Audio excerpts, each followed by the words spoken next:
Hello, welcome to our Digital Data Lab for Class 6 Artificial Intelligence. Today we are diving into Chapter 2, Basic Data Concepts. We will work through the textbook exercises together so you can become a data expert, ready to identify and organize data in the real world. Let's get started. Before we begin the exercises, let's look at our goals. We will learn to identify different types of data, understand why data is important for decision-making, see how to organize data using various methods, and learn to apply these concepts to real-world scenarios. Let's kick off with question 1. A teacher analyzes last year's exam results to improve teaching methods. This is an example of using data for decision-making. By looking at these facts, the teacher can make smarter choices about how to teach better this year. Moving to question 2. A fitness app counts your daily steps and shows weekly progress. This is numerical data. Because you measure steps by counting them, and this information is made up entirely of numbers, we classify it as numerical data. Question 3. A weather app predicts rain using satellite information. This shows that data helps in making future predictions. Although the weather hasn't happened yet, by collecting current data from satellites, computers can accurately predict what will happen tomorrow. Let's read question 4. A security camera records activities at the school gate. What type of data is mainly collected? The correct answer is video data, as the camera captures a continuous stream of movement and activities as they happen in real time. Our final multiple choice question. Which of the following is an example of image data? The answer is your photograph. Your name and address are text data, your age is numerical data, but your photograph is a visual picture. Moving on to fill in the blanks. Number 1. Data means raw facts and figures. Think of facts as scattered puzzle pieces. Only when a computer puts them together do they actually make sense. Question 2. Tables arrange data in rows and columns. Whenever you look at a table, you are looking at a grid. The horizontal lines are rows, and the vertical lines going up and down are columns. Number 3. Text data is made up of letters, words, and sentences. Text data is human written language. You start with individual letters, group them into words, and string those words together to form complete sentences. Question 4. Grouping similar kinds of data is called classification.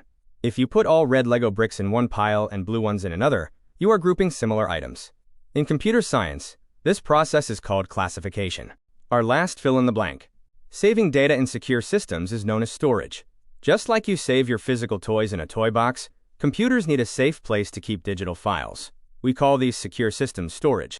Short answer question 1. What is data? Data is raw information that can be processed to get useful information. Think of data like raw vegetables. You have to chop and cook them, process them, before they become a delicious meal, which is the useful information. Question 2. State any 2 important aspects of data in daily life. First, it helps in decision making. Second, it helps in business growth. For example, if you know it's going to rain because of weather data, you decide to bring an umbrella.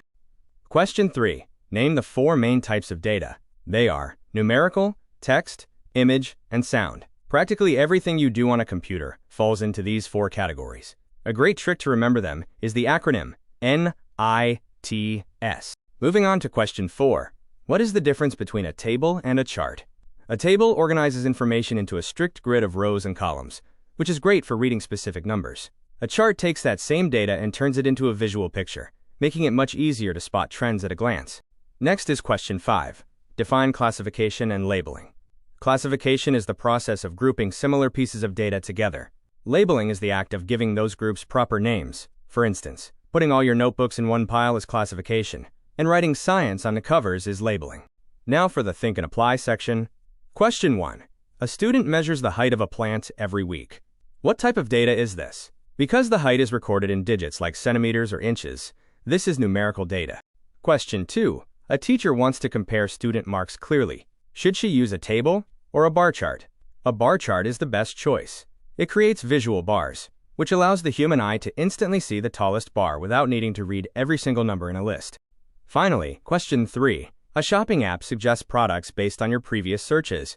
How is data being used? The app uses your search history like a digital memory. It analyzes your past behavior to predict what you might want to buy next, tailoring recommendations just for you. We have covered all the key concepts in this chapter. From understanding different data types like numerical and text, to organizing information with classification and labeling, you are now well equipped to spot how data works in your daily life. Thank you for joining this video session on basic data concepts. Keep practicing how you organize and interpret the information around you. See you in the next lesson. Share, like, comment, and subscribe the channel for getting more interested videos.